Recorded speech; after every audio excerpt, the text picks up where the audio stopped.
Welcome to the Dangerous Man Podcast, where we talk about how to become a better man, take responsibility for our mission, create value for others, and the many failures and lessons we've learned along the way. Stay dangerous.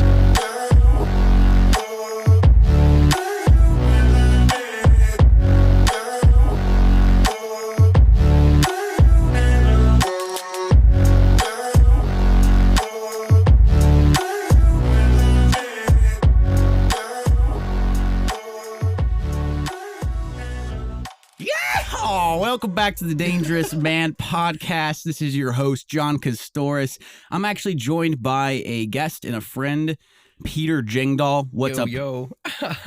Adam is away on a business trip this week, so give him your best thoughts and love, prayers, and encouragement as he goes and slays. Heck yeah. How you doing today, Pete? Fantastic, dude. Absolutely fantastic. I am stoked to be here. Absolutely, man. I'm freaking stoked too. That intro just gets me just pumped. Like, if I knew that we weren't recording, I would have been like jamming hardcore, like, yeah, just screaming at the top of my lungs. But I'm like, nope, don't, not out loud. That's why I love playing it when we do the podcast. It's like, yes. Just get amped. Oh, absolutely. It's actually pretty funny. I made 4 different intros for the podcast. I think I went through like 300 or 400 different types of songs or music I could use. Yep. And I narrowed it down to 4 that I really liked. And then Adam and I went through them and listened to them, and we picked our favorites. And I kind of just did a pre-play of all of them to Peter before we started. And oh yeah, it was some good times. We might throw some of those in for a little season 2 action. Mm-hmm. We'll see what happens. But yes, sir. Today we just kind of have some thoughts on leadership. And just thought Pete, if you want to kick us off, maybe a good question here is, well, first of all, what is leadership? How might you define it? But then, and then secondly, what does leadership mean to you? Yeah. I'd have to go with the age old, leadership is, being the best servant. I always relate leadership back to my faith. Maybe not where you saw me going with that, but I look at Jesus as being the ultimate leader. He showed us what it means to be a leader by going and serving. I look at that for every area of my life is how can I go serve people? So it's like everything that I'm doing now is how do I serve? How can I make this a service? Through business, through life, through working with the youth group, whatever it is, everything is, how do I go serve? Because I had a phenomenal example through my Lord and Savior. So it's like, all right, that's where, when you talk about leadership, that's who I go. Now, if you ask me, oh, who's, someone in the world that's a good leader? Well, okay, I got a handful of examples, but most of them are people who lead by example, who go and serve. So that's my brain. That's where I go with that. Now, if you're like, oh, who's influential? I could start naming all sorts of Hollywood weirdos and whatever else, but I don't care about them because they don't care about me. So that's, they're not, they might have influence. I don't care about influence in that regard. I want my influence to be other people looking at me, looking at the way I live my life and going, wow, that guy goes and he leads through serving people. I want to be like that. That's my mission. That's my goal. So, wow. Yeah, that's wonderful. There's kind of like a dynamic you're presenting of there's influential leaders, but you're really like, who's somebody that's coming into contact with me as a person and kind of making a difference, who's the language you gave it is like serving. Yep. And, obviously we talk about it in kind of our intro to the podcast of like, one of the things we felt that is important for a man to have is someone who adds value to other people's lives, gives value to other people's lives. That was kind of our way of wordsmithing, like what you could probably wrap up in saying they're a servant. Yes. absolutely. I'm going to take what I've been given and I'm going to go use that for the embetterment of the people around me. We've been given our gifts and our talents, and it's up to us to like go and use those. We can't just sit on that and be like, oh yes, I have these things that I'm good at, and then not go and share them with the world. That's literally like what we have to do. It's our duty is to go and give that back. Yeah. So, yeah. Wow, I love that. Who are some people in your life that have maybe exemplified this for you? I know you ultimately gave the example of Jesus. Yeah. Who are some people that maybe have really modeled Jesus in your life that you've looked up to, or certain qualities of leadership and servitude? Yeah. What were kind of some of your inspirations growing up? Yeah, my inspirations. Oof. When I was younger, I didn't put two and two together. I just thought there were good people, and then there were bad people. I never really was like, oh yes, this good person has these qualities. It took me a while to start to put those things together.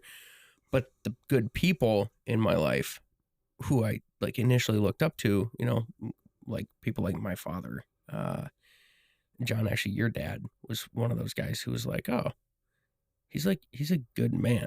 Like he's not just like this doofus who's like, oh yes, I have a family, but like I'm not a proper leader. He was like, oh, I'm working to lead my family. And I was like, oh, okay, I see that. I see. And it wasn't like I was like in everyone's homes. I don't know everyone's situations. Someone like Gene Messing, phenomenal. Family friend of ours. Family friend.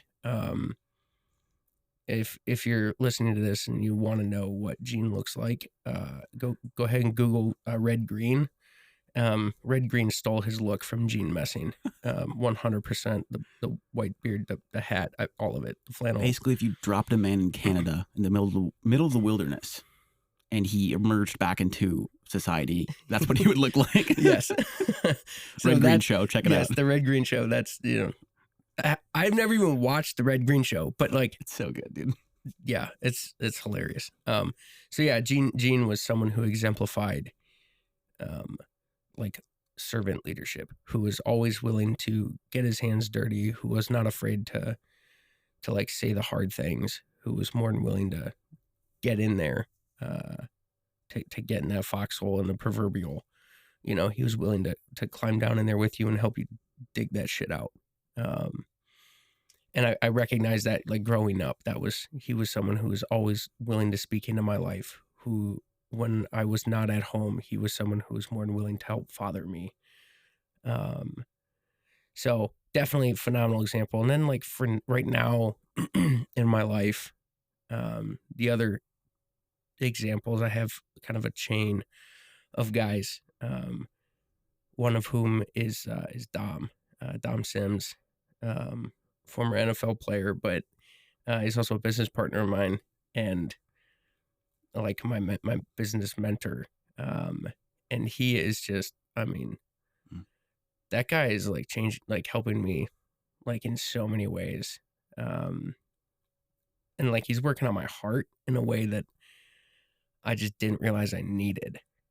And so that's been like so cool. Like having like this older brother figure who's like, I just want to see you succeed. And like everything that he says, everything that he does is always, how can I help you? And like, how can I encourage you more? And I'm like, dude, you've got so many people in your life that you're helping right now. And yet you're still like just calling me, being like, how can I help you today? How can I serve you? Like, holy smokes, that is what I need. That is like what I want to be. That's my call in life, is to go be like that. And so it's like, all right, that's a fantastic example for me of what I want to be like, of who I want to be like. And like the way that his family is coming around, the way that his, all of his 4 daughters, and they're just the way that they pour their lives out for our Lord. Like, it's beautiful. I mean, they're just, him and Leslie, man, they are just, they're a phenomenal couple. And it's like, that's a marriage that I look up to. That's a family that I'm like, I want to have a family like that. Phenomenal example. And like the way that Dom leads is just so, it's inspiring, to put it simply. So, yeah, man. Yeah. So cool. Yeah, that's wonderful. Just like, I know something that's an interesting quality when I think about a leader. I'm typically very inspired by their life. You might say some of the people that I look up to are often more charismatic leaders. I don't think that's necessarily a needed quality of leadership. You definitely see guys that just kind of are in the furrow, in the grind, kind of doing their duty, fulfilling their responsibilities. Yeah. And that's really admirable as well. What are, like, I guess where my mind is going now is just kind of hearing some of the examples you gave of some of these men. I wonder, like, I imagine most people listening could think of some people when I ask, like, hey, Pete, what are some people that you admire, that you look up to when it comes to leadership, when it comes to somebody who's a man? And I'd hope we'd all have somebody we could think of. I think it's not always necessarily the case. What do you think has, like, a dynamic I want to talk about is something we were discussing earlier, Peter and I. Yeah. And I almost like think it's, why would I even want to be a leader? And thinking about just those who have been willing to be servants, to be strong men, to invest, to be present, take interest in us as younger men and kind of mentor or walk with us, pour into us, try to help us grow. That obviously is super meaningful, and I'd say essential to growing into a man. And unless you've seen that maybe modeled for you, I think it's really tough to hear the words wanting to become a stronger, a better man, being a leader. Mm-hmm. And it can kind of go in one ear and out the other. It's just like, oh, that bullshit again. Well, why? Well, why? Why be a leader? Why step into that? Dude, I actually have a story about this, from my own life, where I had to step into that leadership role. And this will kind of explain why it's necessary, to be this person. So, yeah, I take it away. I did this program, called Exodus 90. And you want to kind of describe what that is for our listeners? Yes. So Exodus 90 is a 90-day period, leading up to Easter Sunday, where there is a lot of fasting, working out, going to adoration every day, or at least spending an hour in prayer every day. No unnecessary purchases, no alcohol, like having a clean diet, like there's taking cold showers, only listening to music that's uplifting. There's like a lot of things to this. And then meeting once a week with a group of men who are in this foxhole with you. Who are essentially doing Exodus 90. Yes, they're together. doing it with you. So it's a brotherhood building time. Yeah. And so one of the things that was like, okay, I was asked to be the leader, or chosen to be the leader. I didn't want to lead the group. I had a lot of hesitations towards that because I was like, oh dude, I'm not like good enough. I can't do this. I didn't even want to do it to begin with. And then I was kind of talked into it, and they're like, yeah, you can come join this group. And then all of a sudden the group got too big and the guys are like, all right, cool, we're going to split into 2 groups and Peter's going to lead one of them. And I was kind of like, whoa, didn't sign up for this. Just a moment ago, I wasn't even going to do this. Right. Yeah. Like 3 days ago, I was a no.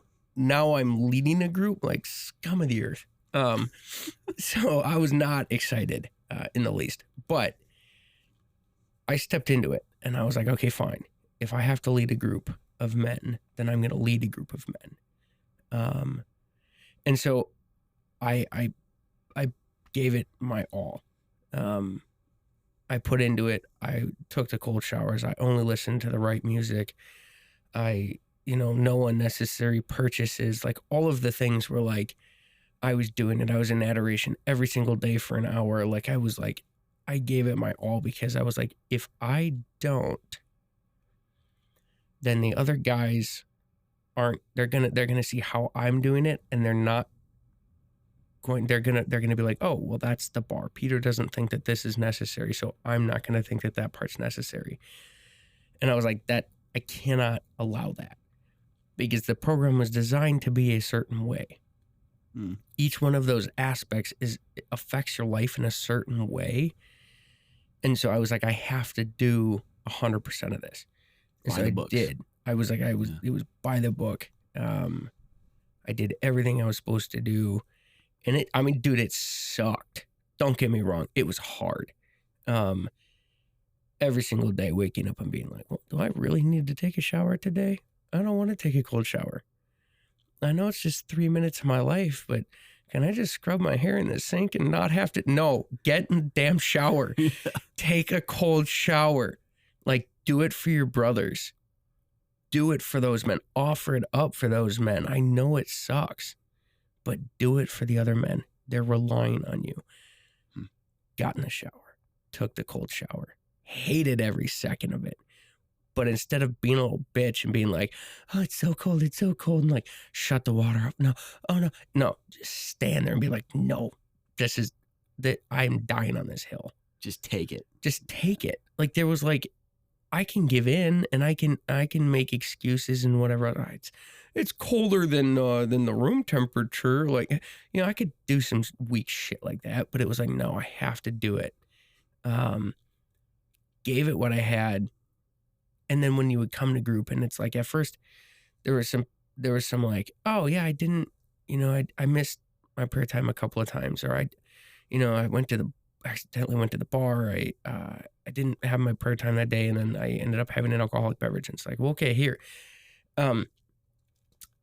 bro, are you like, you realize that the rest of us are counting on you, right? This is one of the guys in your group. Yeah. And this is actually, I've heard this from other guys who did the program as well, who had similar experiences where they're like, oh yeah, so-and-so, like they would like come to group and they're like, oh dude, I failed. I didn't do all the things. And to me, I'm sitting there and I'm like, bro, you realize that the rest of us are counting on you. Like we need you to do these things because we need to know that you've got our back. Wow. Like when you look at the military, when the guys dig the foxhole and it's like you're relying on your buddy in the foxhole to protect your life, and it's your duty to protect his life. And if you don't trust that guy, like be done, leave, go, because Lord have mercy, like you're both gonna die. If you can't trust that person, then you're gonna expose both of yourselves and get killed. And so it was like, that mentality really overtook and was like, I have to give this 100%. I have to lead by example here. And so I did my absolute best at it. By the end of that thing, dude, everybody was rolling so hard. Everybody's like building this brotherhood, this like hardcore, like camaraderie where we were just like, we are unstoppable. Like the devil is afraid. Like that was like the mindset was like, oh yeah, fuck you, Satan, we're coming through, like it was just like this hardcore deal. And so it was like, oh yeah, I love this. So that, to me, so kind of all in all, like through that, if I didn't step into that role of leadership and I allowed, what I like to call my bitch voice to kind of take over and be like, yeah, I don't have to do everything. no one else would have given it their all. Like, no one, everyone else would have seen that, you know what, Peter was a bad choice for our leader. And they wouldn't have tried. I wholeheartedly believe that group did as well as it did, not like because of me, but because of my willingness to do it, to commit to it. And then everyone else's willingness and their desire to succeed and their desire to do it was reinvigorated by that. And I'm not gonna lie, dude, it was hard. Like, it was really hard. I hated it. I'm very driven by food. I like food and I like alcohol. I'm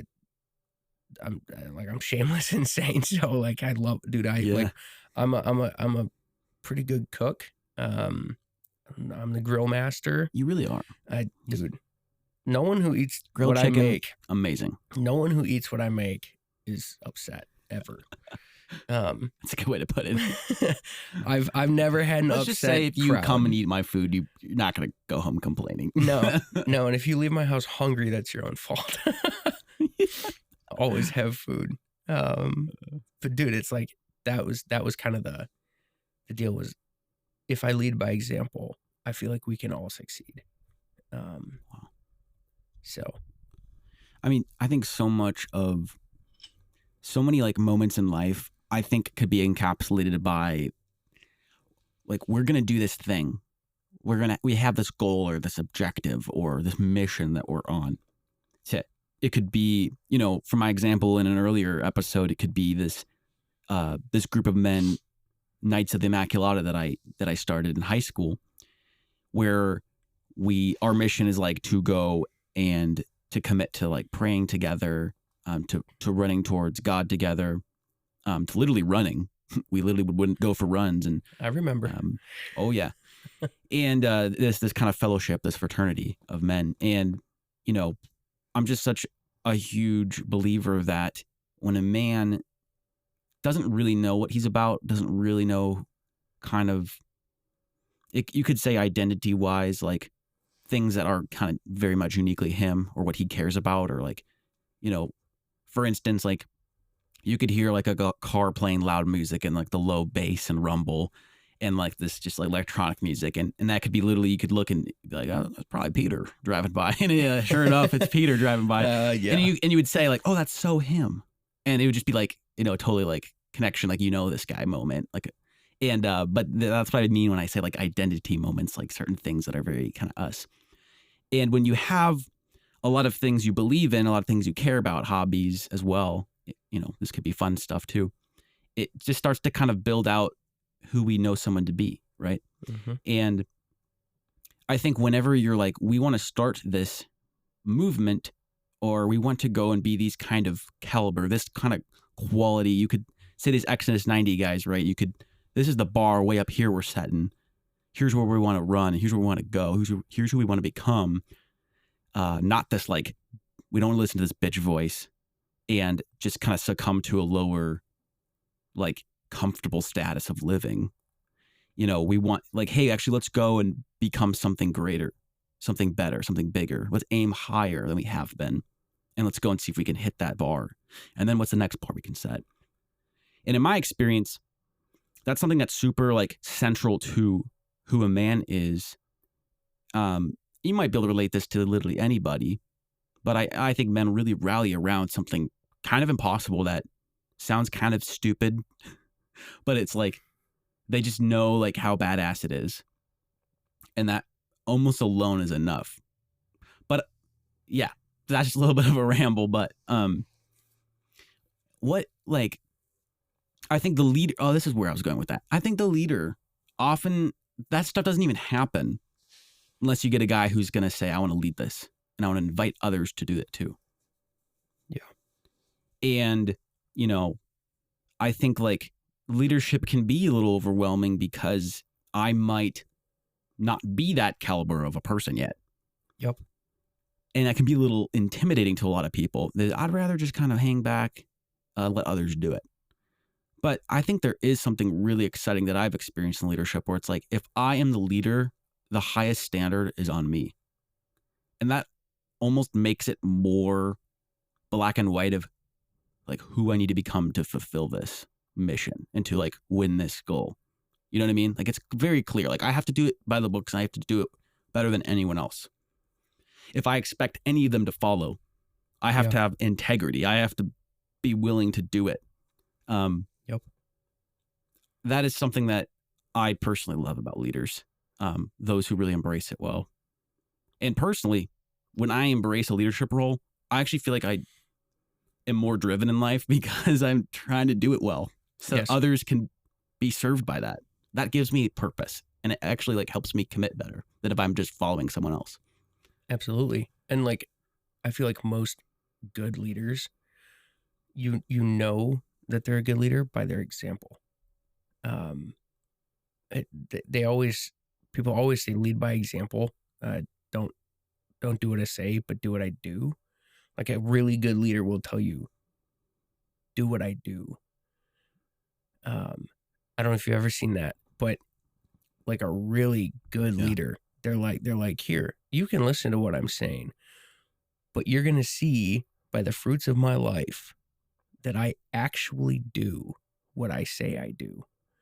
I actually live this life. I actually live out these missions, these, what's the word I'm looking for? Like these, like the things that I do in my life. Actions? The actions I take, like you can tell based on everything around me that I legitimately do it. I'm not just saying it, I'm doing it. And that to me is the sign of a true leader. So it was like when people will, you know, a lot of times we like to say, oh, you know, monkey see, monkey do, or like a kid, you know, a young child, they'll like learn from what they see. They're not listening to what the parent says. They're watching what the parent does. And that's where they pick up their traits. That's how they learn, is through watching. That's why like a little kid never wants they never want their toys. They always want your car keys or your cell phone because they see what you're using. They see what you have. And so they always want that. So if you want a toddler to be more excited about the toys that you've bought for them, you have to be excited and use their toys in front of them and not use your cell phone. Otherwise they'll want what you have. Otherwise they want exactly what you have. Yeah, absolutely. And so we as humans, we always have that. We're instinctively watching what people do. We'll listen to what people say all the time.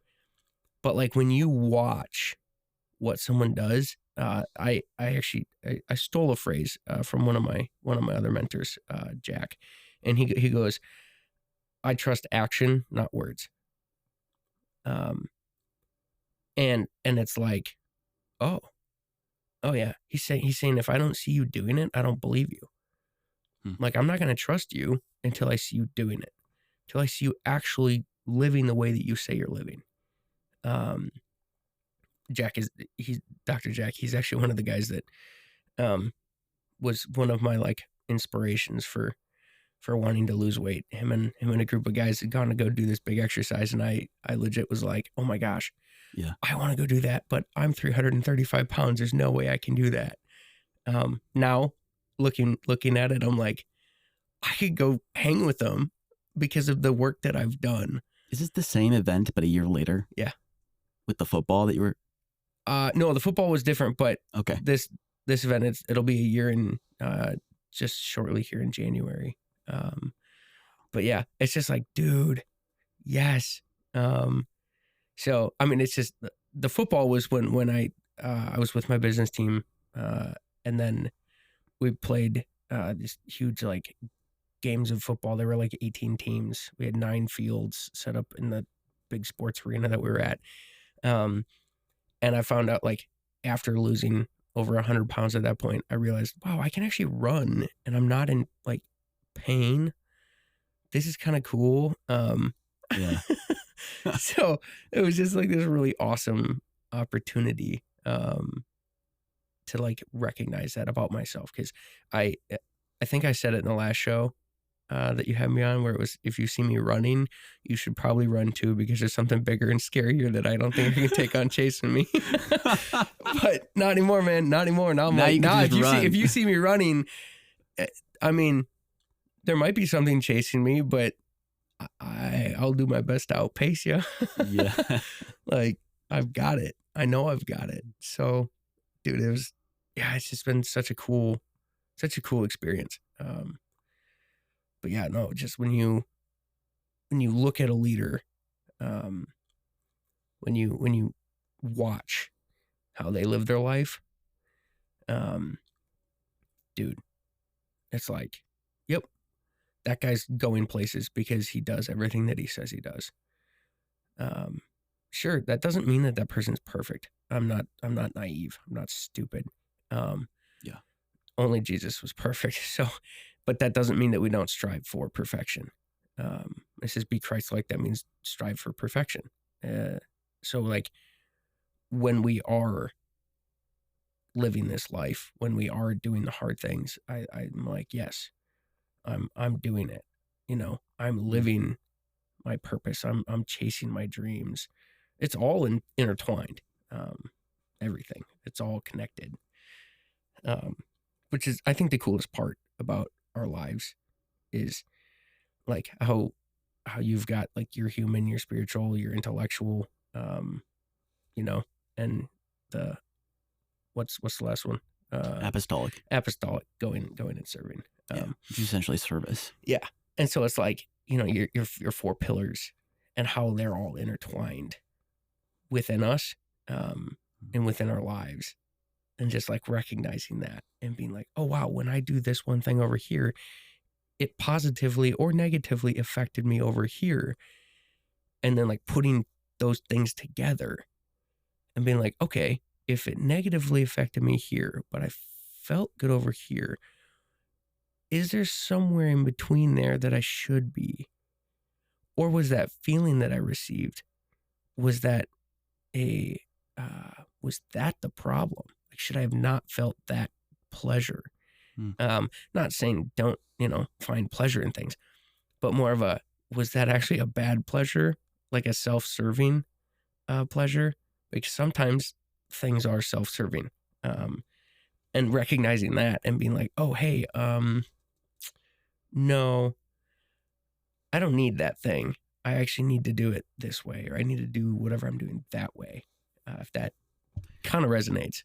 Do you have like a story that comes to mind with that maybe illustrates that?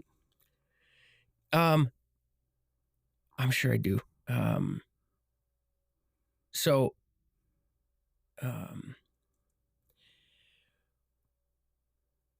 Oh man, I had something. I think what I would say with this is,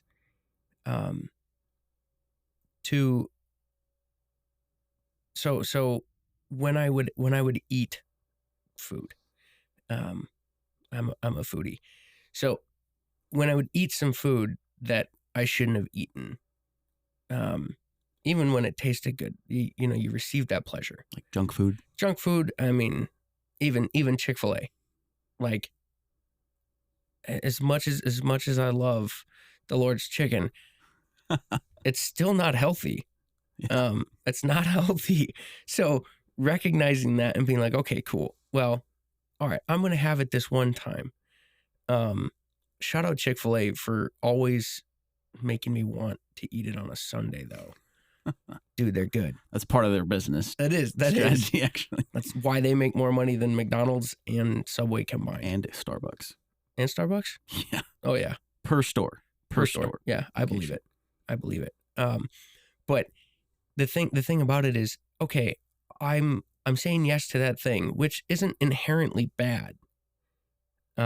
Eating Chick-fil-A is not inherently bad, other than I know that there are toxins in the way that they cook it, in the processed oils and such. So it's like, okay, I recognize that, but like in the moment, I don't think about that.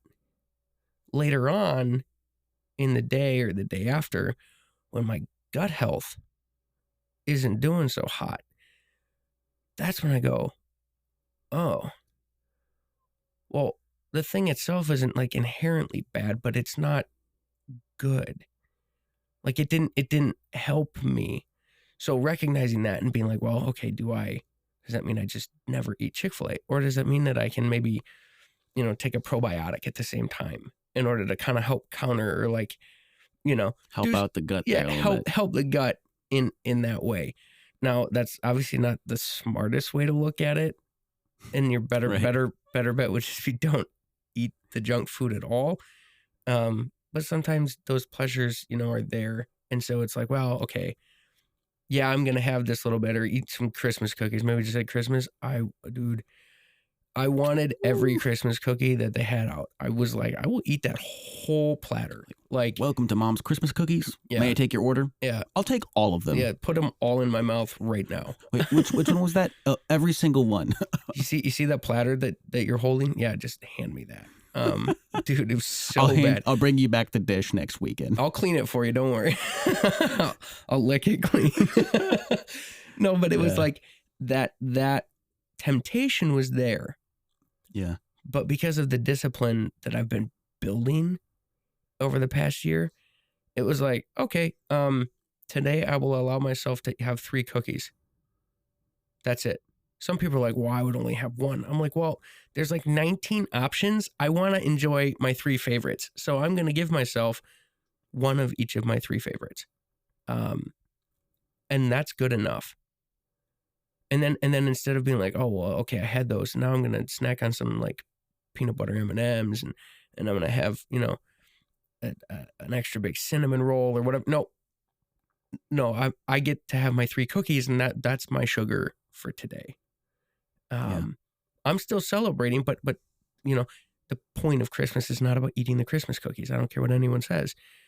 So it's like, I know that that's a part of it.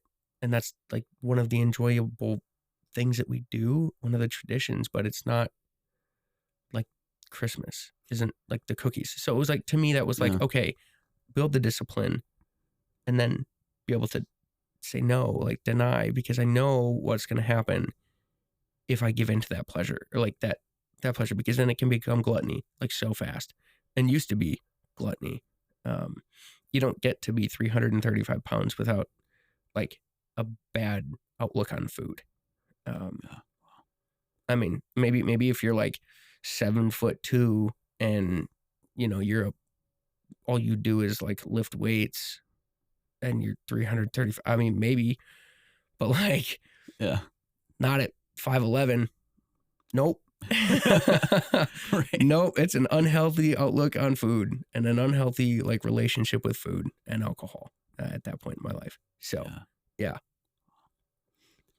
It's interesting too, because I think one thing I admire here is, the whole argument of like, 1 cookie versus the 3 or whatever, we should just had 1. But it's like, one thing I admire here is the self-leadership, which is it's a word I'm really been kind of learning about from a guy named John C. Maxwell. Oh yeah. Wonderful. Wonderful. He's like in his 70s, written so many books on leadership. He started leadership training centers and coaching programs across the country. A couple books I like by him are Good Leaders, Ask Great Questions, and a book called Intentional Living, which is just like, I live my life intentionally and I take ownership of my life and I want to go and help and serve people and give my life away. And it's intentional. And I've been planning it out. And it's like, and that's the thing I love about self-leadership. It's like, I don't stumble into this by accident. Like what I loved about the 3 cookies is it was calculated. Yep. You sat down logically and were like, it's important to participate in some of the traditions. Is it the most important part? No. And you could say, oh, well, I'm going to have a few cookies. And then later you'd be like, well, I just had a few, so I might have a couple more. And it's like, well, it's Christmas. I mean, I might as well have as many as I want, right? It's only, and then it turns into, wow, it's only once a year. It's just like, we think that's logical, like, processing. That is, I mean, despite all the logical fallacies that is, we're just using logic to justify an emotional reaction we have. That's actually like, that's something I've read about and studied happens in sales. We have an emotional connection to a product, and then we logically come up with all the rationale, all the reasons as why we should have it and why it makes sense for us. Yep. And that's part of what the salesman helps, is all the rational parts. Yes. But there's a lot of that's not necessarily unethical. A lot of those things can really help people when they buy a product. And that's why I only sell things I care about and I know will help people. Mm-hmm. But that's a whole tangent there. Yeah. But the part I want to key in on is like that takes self-leadership to have the rationale to be like, I'm not going to go down a rabbit hole here. I know that it's not healthy for me, and I know the place it has in my life. The place it has in my life is to taste a couple, to share in the joy, and to partake in like the nostalgia of my childhood. And that's it. Like, there's nothing more than that. It's just a little tasty dessert to kind of add, you could literally say, some frosting to the cake, the flourish to life. But the moment that we lose control of what the purposes of things in our lives, we lose that self-leadership. We just throw our hat to the wind. And it's like, okay, in 10 years, you threw your whole, it's easy for that to, it can be easy for that to rabbit hole or to snowball effect. Yeah. Little snowball rolls down a hill and gathers bigger and bigger and bigger. And 10 years later, you've thrown your life to the wind.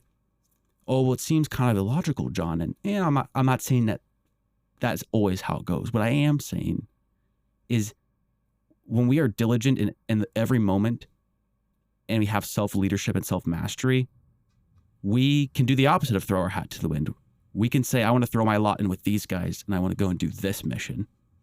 And the opposite of maybe it'll happen, it's actually quite the opposite of it will happen. Mm-hmm. Because you had the ability to kind of, to calculate, to think, to point and be like, let's do that. How can I make that happen? And get your whole life behind it.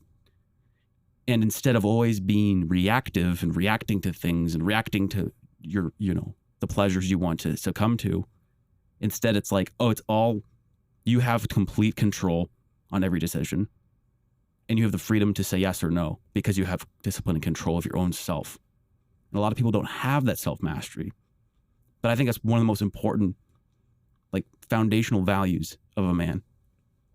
Because of what is necessary of us in our life to do for others, to serve others, to go and accomplish missions, to be stronger than everyone else around, like to be stronger in your XS90 group than the others. Not because you're stronger than everyone else, but because they counted on you, whether they knew it or not, to lead them, to be stronger so they knew it was possible for them to be that strong. Because some guys don't have that level of self-mastery or self-leadership yet, but they can develop it because others showed them it was possible. Yep. Yeah. It's like the three cookies. It wasn't about I'm going to eat 3 cookies. It was all about I've given myself a number and therefore I can do that thing. I'm saying yes to it. And then I get to enjoy it, which is the key here is I'm telling myself yes. When you eat a cookie, when you eat something, typically within the first like 1 to 2 bites, your taste buds are satiated. Yeah. And you could honestly go eat something else and your taste buds would still be reminiscing about the thing that you just ate. They wouldn't even recognize that you weren't eating that same thing. So by being like, yep, I'm going to have 3 cookies. Cool. And the rest will be carrot sticks. Not even. It was like, oh, cool. I can have some of the meat. I'm going to eat some veggies, whatever else. But it was probably more realistic. It was, especially the meat. Wow. But to me, it's like, if you allow yourself to have that thing, instead of always being like, no, you can't have it, you can't have it, you can't have it. All you do is you build like that. Nope, I'm never allowed this thing again. And so you're priming yourself for failure. Whereas if you set yourself up for success by being like, I can have this eventually, what you're doing is you're preparing yourself for that thing so that when you get to it, the excitement that you receive from that thing is like you're super excited. So it was like, I haven't been drinking alcohol this year. So I had talked with my health coach coming up on Christmas, and I was like, hey, Christmas Eve, my brother just finished 75 hard, which if you don't know what that is, that's a whole nother can of worms. Look it up. Look it up. Andy Frisella, shout out. But my brother was completing that, and I was like, I'm, doing this, my health program. I was like, I don't, but you know what? He wants to celebrate with a glass of whiskey, and I was like, I want to enjoy a glass of whiskey with him, or bourbon. And so it was like, okay, cool. Talking to my health coach, I'm like, yep, this is what I plan on doing. She's like, cool, you're going in with a plan. Good. And I was kind of like, oh, yeah, duh. I have a plan. I'm making a plan ahead of time, and then I'm just going to stick to it. It's not that hard. Because when you set yourself up for success by creating a plan ahead of time, you don't have to worry about it, because you're like, no, I already said this is what I was doing, and now I just go do it. It just makes that aspect a lot easier. And so that was kind of that rationale was, all right, 3 cookies. So then it comes down to, okay, what time do I want to have the cookies? Do I want to eat all 3 cookies at once? No. I want to eat a bite of a cookie and then like wait 15 minutes and then eat the next bite of that cookie, because dude, it was like, that was where my brain was at. Like, how do I do this? How do I enjoy this properly? And then on my last cookie, I threw the whole darn thing in my mouth at once. Oh, yeah. I was like, give me that cookie. And I just gobbled it up. And I was like, dude, I want like 12 more. But you know what? I said I was having 3. That was my 3rd. I'm done. Yeah. Move on. Move on. Oh, I want something to drink that's not water. Well, go drink some coffee. You'll be fine. So that was, that's why. So that was my deal, just take it and then stay committed to what you said you're going to do. Have that plan and then act on it. Absolutely. Well, Peter, it's been a pleasure talking about leadership with you today. And I always love moments like this because I never quite know what either of us are going to say, but it's always what we need to hear and hopefully what others need to hear as well. And if you just have one simple encouragement for our listeners on the topic of leadership, what would you want to tell them? Absolutely. Bring us home, Pete. This is my quote. Your success does not care about the validity of your excuses. Go and do the thing that you set out to do. Make up your mind and go do it. I don't care what the excuses are. Go do it. Word. Well, guys, we drop new episodes every Monday, Wednesday, and Friday. So subscribe to the show so you never miss out on a moment. If you did find this episode valuable, we just ask that you share it with a friend. We really want to just help as many men as possible become more dangerous, become stronger men. You've been listening to the Dangerous Man Podcast. Join us next time. Until then, stay dangerous.